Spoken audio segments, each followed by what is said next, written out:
Hello everybody, welcome to my fourth video on the channel. It's Arthur Ansell here, and today I'm going to talk you through the 10k time trial I did on Saturday, which I managed to get a new PB of 36 minutes and 16 seconds. Had I not got a PB, I probably wouldn't have been making this video, so it's glad that I got a PB. So first of all, I was very happy with that because I didn't expect a PB in a time trial because it's a totally different environment. It's really hard to motivate yourself to keep pushing. So to knock 7 seconds off my personal best in a time trial, I was really happy with. And so I'll talk you through with like how it went. So majority of the race, the pace wasn't even on PB, so I didn't actually think I was gonna PB.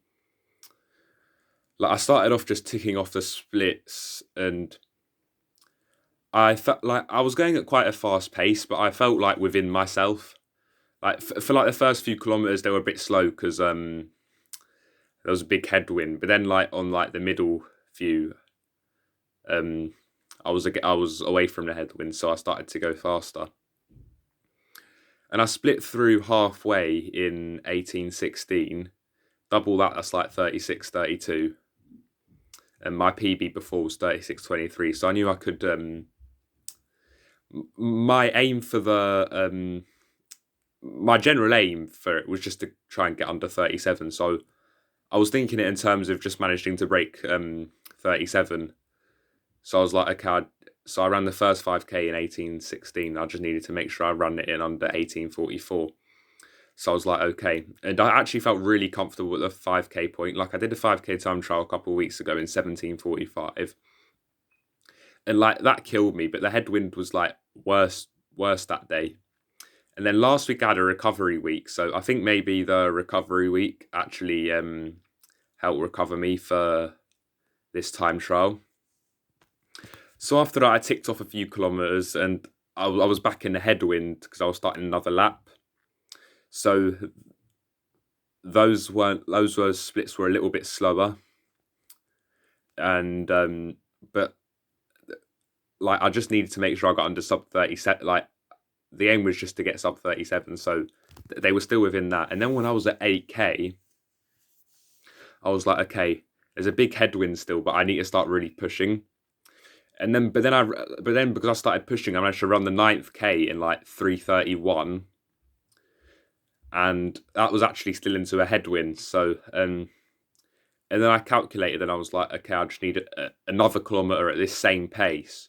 That'll actually beat my PB, which was really unexpected. I don't usually negative split in a 10k race or a 10k race time trial. I don't usually negative split. So, and then because the final kilometer was away from, like, majority was away from a headwind, I was just like, okay, I can definitely do this. So then I actually just started properly kicking, and I was like, okay. I was looking at my watch and was like, I can do this. And then I got there. I got to the end and it was 36:16, which is a PB by 7 seconds. So I was like really happy with it. So which means I executed that. I did the second half, the second 5k in 18 flat, which isn't much slower than the time trial I did. So it begs the question, if I do another 5k time trial, I'm not going to do another 5k time trial because races are starting back soon. So I can do a 5k race, and it begs the question, hopefully I can beat my PB of 17:20, maybe even go sub 17. Because sub 17 is a really big goal for me this coming season. And I've got a couple of races coming up. April the 5th, 5k at like a club league race, but it's a hilly one, so I'm not expecting like a super fast time there.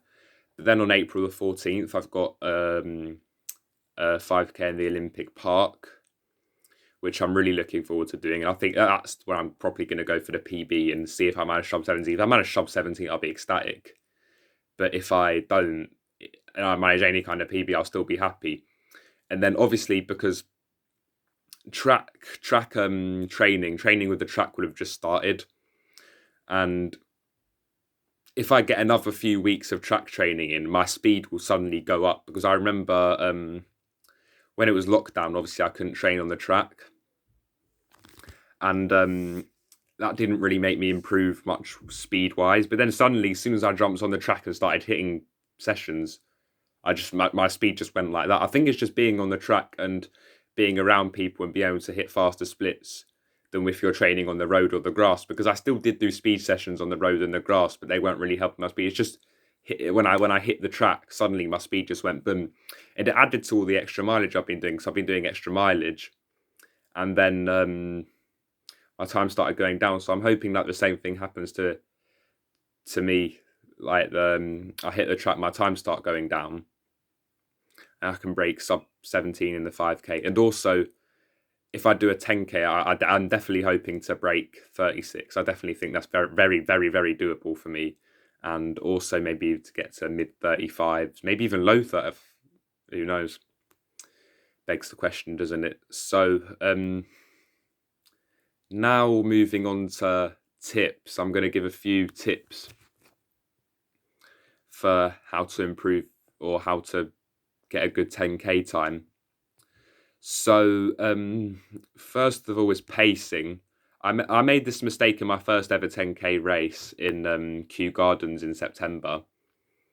I ran the first 5k in about 18:35. Obviously I can do that easily now, but back then I wasn't used to the distance. And then I ran like 19:30 for the second half, and I ended up with 38 minutes, and like I was just dying the whole of the second half because I wasn't like used to it. So you have to make sure you pace it right. Don't go off too fast. Really, like it's more important to not go off too fast in a 10k than in like a 5k or a 1500 and 800, because there's a lot much longer running to do in the 10k, so it's really gonna like impact you and maybe even like cause a DNF. Like in a shorter race, you're more likely, let's say if you go out too fast and you're dying in the next bit, you're more likely to still finish rather than in a 10k where you're much more likely to DNF. Another way to improve is basically make sure like you're doing longer tempo runs, so like 5 mile tempo runs, even 10k tempo runs, because it's very endurance based. Like you can have a lot of speed, but to get the get a better 10k time, you have to do lots of tempo runs and gradually build the aerobic base, and you can go fast, like improve the speed you can go for on the tempo runs. Then once you'll be able to do that, you'll find you'll knock a lot of time off your 10k quite quickly. Because I remember for my first 10k I ran 38 minutes, and then as soon as I started, well, to be fair, this was down to the speed work as well. I'm not gonna lie, it was down to the speed work. But then when I started doing loads of 10k tempos as well on top of that, my 10k just went down. I did like a 37 minute in a time trial, and then I did the 36:23 in the race just like 3 months after I ran 38 minutes. So it just went down like that, and I never usually see that extent of improvement.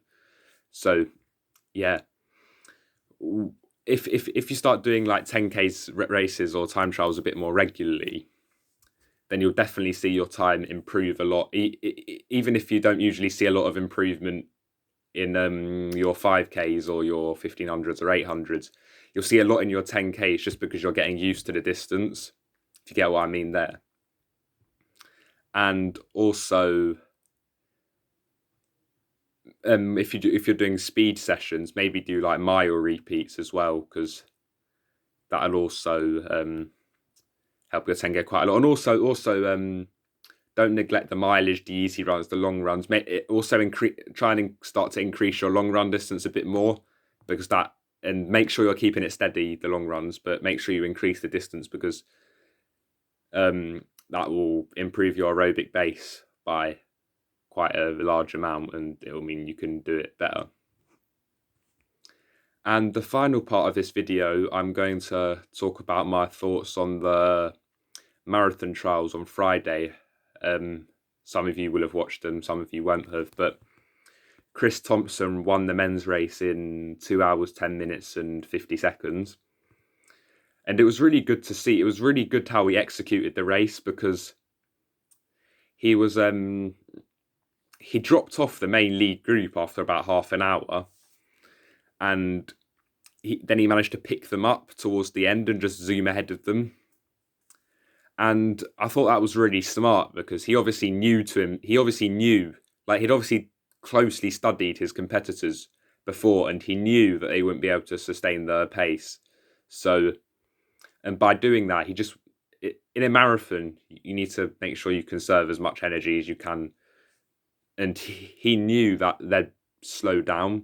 And when they slowed down, he'd still have the energy to catch them back up. So it was a really smart decision. Obviously, the commentators and I thought that he wouldn't be able to catch them up because that tends to happen. Like that's what happens with like Mo Farah in marathons. He often drops off the back and he isn't able to catch them back up. But Chris Thompson did that really well there. I was very impressed. And it was also amazing to see how happy he was and how much it meant to him to cross the line. And it just shows what running's about, the community. Just running's amazing. And in the women's race, Stephanie Davis won. I can't remember the exact time, but it was 2:27. It was definitely 2:27. I can't remember the seconds, but it was 2:27. And that was amazing as well, especially as she just left everybody, just ran amazingly. And there were quite a lot of DNFs because obviously people in a marathon, you're going to have a fair few DNFs because if you're just feeling bad, I guess it's easier to just drop out the race rather than continue because you don't want to affect yourself for future races. And if you are trying to qualify for Tokyo and you know at a certain point that you're not going to, then I guess you have to try kind of weigh up the decisions and think, is it best that I do this? Or is it best that I just drop out? And I guess sometimes might be better to drop out because you want to save yourself for a future race rather than possibly put yourself in a worse condition. And having said that, I think Becky Briggs, but I think it was amazing that Becky Briggs finished the race though, because she finished it in 2 hours 38. She was ready to give up, but she showed a really determined attitude to keep going, even though lots of her peers had just dropped out of the race. So I guess in a way it's understandable, the decision to drop out, and it can be smart, but then you have to admire people that still continue, and it is very, very admirable still continuing the race, even though your peers have dropped out. So I think that was very admirable.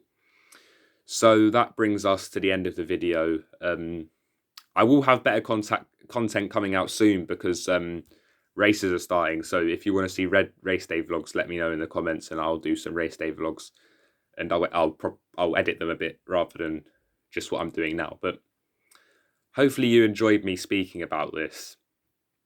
It has been quite a long video. I'm surprised I spoke for this long, but please leave a like, comment, anything, support the channel, subscribe, and hope you have a great day and a great week, and see you in the next one. Bye.